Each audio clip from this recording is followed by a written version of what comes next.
देखिए, एक दिन मस्जिद नबवी में कुछ सहाबा इकराम रिदवानुल्लाहि अलैहिम अजमईन बैठकर एक दूसरे के साथ बातें कर रहे थे। तो अचानक से हुजूर पाक सैयदुल अंबिया सल्लल्लाहु अलैहि वसल्लम वहाँ दाखिल हुए और उनसे फरमाया, क्या बातें हो रही हैं?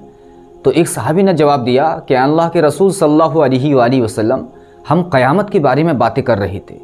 इस पर आप सल्लल्लाहु अलैहि वसल्लम ने फरमाया कि सुनो, क़यामत तब तक नहीं आएगी जब तक तुम 10 बड़ी निशानियाँ ना देख लो। दज्जाल, ईसा अलैहिस्सलाम का नज़ूल, याजूज माजूज और एक अजीब जानवर का आना जो लोगों से बातें करेगा, और सूरज का ईस्ट की जगह के अलावा वेस्ट से निकलना, और ईस्ट और वेस्ट और अरब में ज़मीन का धंसना, और आखिर में एक बहुत ही ख़तरनाक आग जो पूरी दुनिया के इंसानों को चाहते हुए या ना चाहते हुए सबको मैदान महशर की तरफ ढकेल देगी। अब सुनिए, हम लोगों को खूब अच्छे से मालूम है कि आजकल दुनिया में मुसलमानों के साथ क्या क्या हो रहा है। इस वक्त मुसलमानों के सबसे बड़े दुश्मन यहूद जो हैं, जो कि इस पूरी दुनिया की आबादी का 1% लोग भी नहीं है। इन्होंने फ़लस्तीन और इराक़, सीरिया, लबनान, यमन और ईरान और दुनिया भर के लाखों मासूम मुसलमानों को शहीद कर दिया, और आज भी इसी तरह कंटिन्यूसली ये ऐसा ही कर रहे हैं। और दुनिया के 2 बिलियन मुसलमान बजाय इसके कि ये अपने सबसे बड़े दुश्मनों के लिए एक हो जाएं, मगर वो हमेशा से एक दूसरे के साथ छोटी छोटी बातों पर लड़ झगड़ रहे हैं। आपस में ये मुसलमान एक दूसरे को मिटा देना चाहते हैं। तो इसकी वजह से मुसलमानों की ताकत कई हिस्सों में डिवाइड हो चुकी है। वरना दुनिया में मुसलमानों की पॉपुलेशन इतनी ज़्यादा है कि अगर इनका मुकाबला यहूदियों से हो जाए तो एक यहूदी का मुकाबला 137 मुसलमान करेंगे। लेकिन फिर भी मुसलमान नंबर्स में ज़्यादा होने के बावजूद आज दुनिया की हर चीज़ में सबसे पीछे हैं।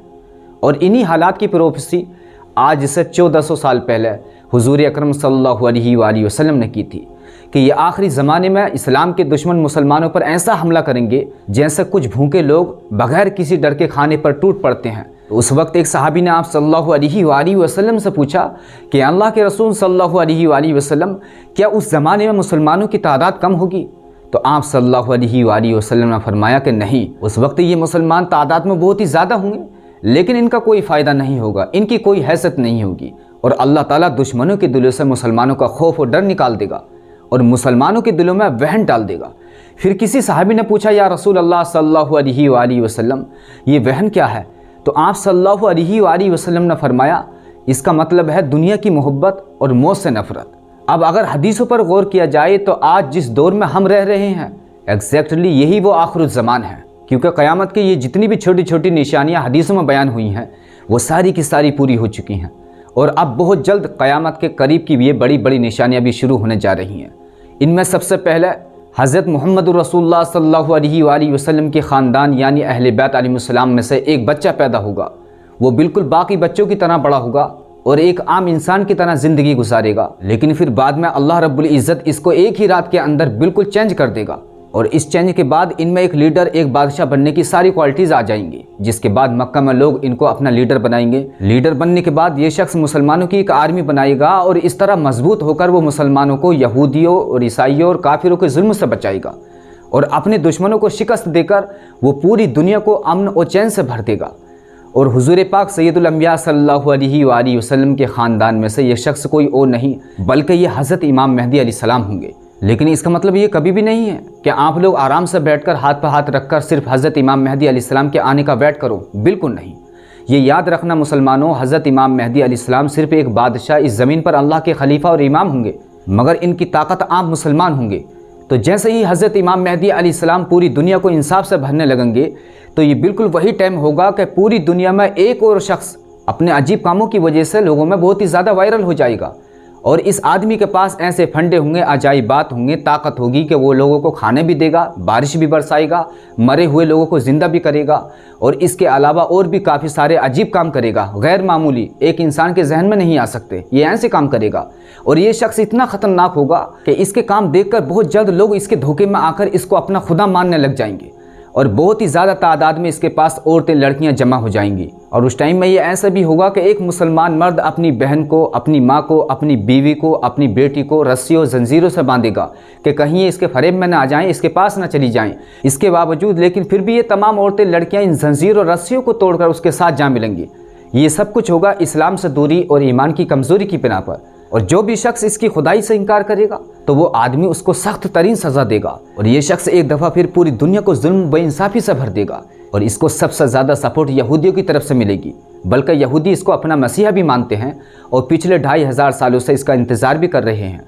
और ये आदमी कोई और नहीं बल्कि इस्लाम और मुसलमानों का बहुत बड़ा दुश्मन दज्जाल होगा।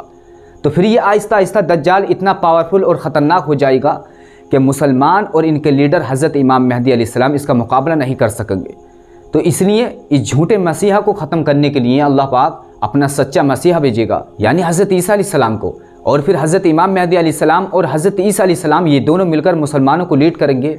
हज़रत ईसा अलैहिस्सलाम के आने के बाद ज़्यादातर ईसाई मुसलमान हो जाएंगे और कुछ यहूदी भी इन पर ईमान ले आएंगे। और फिर दुनिया से इस फितना और फसाद को ख़त्म करने के लिए मुसलमानों और काफिरों के दरमियान एक बहुत बड़ी जंग शुरू हो जाएगी, जिस जंग को हदीसों में मलहमतुल कुबरा कहा गया है और यहूदियों की तौरात के मुताबिक आर्मगेडन कहा जाता है। ये जंग सीरिया लबनान से शुरू होगी और ये इतनी ख़तरनाक जंग होगी कि इस जंग में 100 लोगों में से 99 लोग मारे जाएंगे, सिर्फ एक शख्स जिंदा बचेगा। मतलब इतने लोग मरेंगे कि सारी दुनिया लाशों से भर जाएगी और अगर कोई परिंदा इनके ऊपर से गुजरे तो उसे लाशों के अलावा कहीं पर भी बैठने की जगह नहीं मिलेगी। और इसी ख़तरनाक जंग के आखिर में हज़रत ईसा अलैहिस्सलाम दज्जाल को कत्ल कर देंगे। इस जंग के ख़त्म होने के बाद ये पूरी दुनिया फिर से इंसाफ और अमन से भर जाएगी। और फिर ये अमन से 7 साल की हुकूमत करने के बाद हज़रत इमाम महदी अलैहिस्सलाम की वफ़ात हो जाएगी। हज़रत ईसा अलैहिस्सलाम इनकी नमाज जनाजा पढ़ाएंगे। इनके बाद हज़रत ईसा अलैहिस्सलाम मुसलमानों के नए लीडर बन जाएंगे और हज़रत ईसा अलैहिस्सलाम जनाब मुहम्मदुर रसूलुल्लाह सल्लल्लाहु अलैहि वसल्लम के तरीक़े पर हुकूमत करेंगे और इस पूरी दुनिया में लोग हर जगह खुशी खुशी से रहेंगे। लेकिन फिर अचानक से एक दिन ज़मीन हिलना शुरू हो जाएगी और दूर दूर से आहिस्ता आहिस्ता चीखों की आवाज़ें आने लगेगी।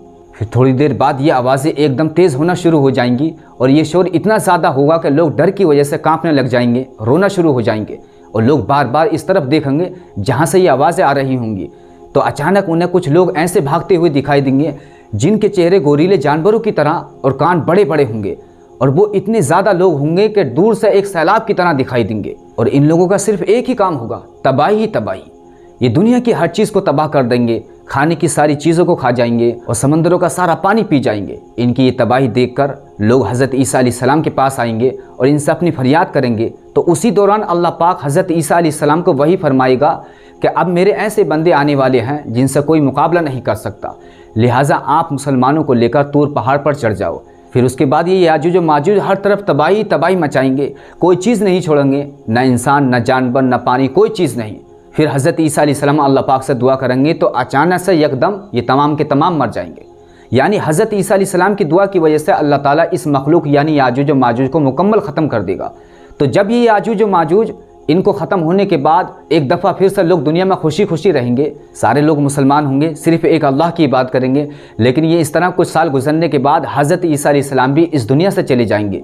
तो हज़रत ईसा अलैहिस्सलाम की वफ़ात के बाद लोग फिर से इस्लाम को छोड़ देंगे और गुनाह के काम शुरू करेंगे और वही ज़मीन जो इससे कुछ ही वक्त पहले अमन और खुशियों से भरी हुई थी, एक दफ़ा फिर से जुल्म फितना और फसाद फहाशी के अंदर ये तमाम दुनिया वाले चले जाएंगे।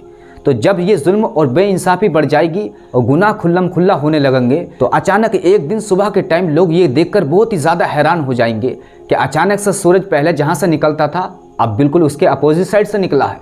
मतलब सूरज ईस्ट से निकलने के बजाय वेस्ट से निकल चुका है और ये क़यामत की सबसे ख़तरनाक निशानियों में से एक होगी। असल में अल्लाह ताला का एक कानून है कि जब भी अल्लाह ताला किसी कौम और लोगों को अपनी सच्ची निशानियाँ भेजता है तो उसके साथ क्लियरली ये ऑर्डर भी होता है कि अगर इन निशानियों के बावजूद लोग ईमान नहीं लाए, तौबा नहीं की, तो फिर अल्लाह ताला इन पर अपना अजाब देगा। जैसे नूह अलैहिस्सलाम की कौम, हूद अलैहिस्सलाम की कौम, सालेह अलैहिस्सलाम की कौम, शुएब अलैहिस्सलाम की कौम, लूत अलैहिस्सलाम की कौम, फिरौन और इसकी कौम को दिया गया था। और ऐसे ही जब आखिरी ज़माने में लोग हज़रत इमाम महदी अलैहिस्सलाम, हज़रत ईसा अलैहिस्सलाम और दज्जाल जैसी ये सच्ची निशानियाँ देखेंगे, लेकिन फिर भी वो सच्चे दिल से इस्लाम को कबूल नहीं करेंगे, ईमान नहीं लाएंगे, तो अल्लाह पाक इन लोगों के साथ भी वैसे ही करेगा जैसा कि पहली कौमों के साथ किया था।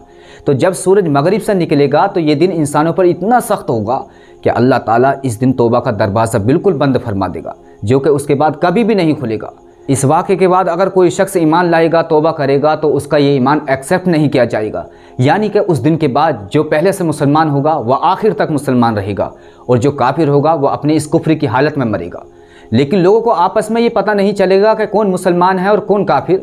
तो फिर इसी डिफरेंस को जाहिर करने के लिए अल्लाह पाक इस दुनिया में और बड़ी निशानी को भेजेगा, यानी दाब्बतुल अर्द। ये एक अजीब किस्म का जानवर होगा जो सफ़ा की पहाड़ी से निकलेगा और इस जानवर का जिस्म दूसरे कई जानवरों के मिक्सर से बना हुआ होगा। यानी इसका सर और चेहरा बैल की तरह होगा, आंखें खिंजीर की तरह, गर्दन ऊंट की तरह और इसके कान हाथी की तरह और सीना शेर की तरह। और इसके पास हज़रत मूसा अलैहिस्सलाम की लाठी और हज़रत सुलेमान अलैहिस्सलाम की अंगूठी होगी। और इस जानवर की सबसे अजीब बात यह होगी कि वो आम इंसानों के साथ उनकी अपनी लैंग्वेज में बात करेगा, यानी वो जिस भाषा को बोलते समझते होंगे ये जानवर उनकी उसी भाषा में बात करेगा। और इस जानवर का जिक्र कुरान पाक में भी मौजूद है। ये जानवर पूरी दुनिया में घूमेगा और ये जानवर हज़रत मूसा अलैहिस्सलाम की लाठी से मुसलमानों पर और हज़रत सुलेमान अलैहिस्सलाम की अंगूठी से काफिरों पर मार्क करेगा। मार्क करने के बाद मुसलमानों का चेहरा तो चमक जाएगा, लेकिन काफिरों का चेहरा काला और स्याह हो जाएगा। और इस पूरी दुनिया में लोग इसके डर की वजह से भागेंगे कि वो इन पर मार्क न लगाए, मगर पूरी दुनिया में इस जानवर से कोई भी शख्स नहीं बचेगा। मतलब दुनिया में जो लोग भी रह रहे होंगे इनको ये पता चल जाएगा कि कौन जन्नत में जाएगा और कौन जहन्नम में। तो ये पूरी दुनिया के इंसानों को मार्क करने के बाद इस जानवर का मिशन पूरा हो जाएगा और फिर वो अचानक से कहीं गायब हो जाएगा। अब इस जानवर के गायब होने के कुछ ही वक्त बाद अल्लाह पाक एक तेज़ खुशबूदार और ठंडी हवा भेजेगा। एक रिवायत में आता है कि ये हवा रात के वक्त आएगी जबकि मुसलमान अपने बिस्तरों पर लेटे हुए होंगे और ये हवा आराम से उन सारे मुसलमानों की जान ले लेगी जिनके दिलों में ज़र्रा बराबर भी ईमान होगा। यानी इस हवा के आने के बाद ये सारे मुसलमान जो भी होंगे वो सब दुनिया से ख़त्म हो जाएंगे और सिर्फ काफिर ज़मीन पर रहेंगे। और फिर एंड में अल्लाह पाक एक बहुत ही ख़तरनाक आग भेजेगा और ये आग यमन से निकलेगी और दुनिया में मौजूद सारे लोगों को मैदान महशर की तरफ ढकेल देगी। और फिर बर्पा होगी क़यामत, जिसमें ये सिर्फ ज़िंदा लोग ही नहीं बल्कि आदम अलैहिस्सलाम से लेकर आखिरी इंसान तक दुनिया में जितने भी लोग मरे हैं ये सब दोबारा ज़िंदा होकर अल्लाह पाक के हुजूर महशर में जमा होंगे।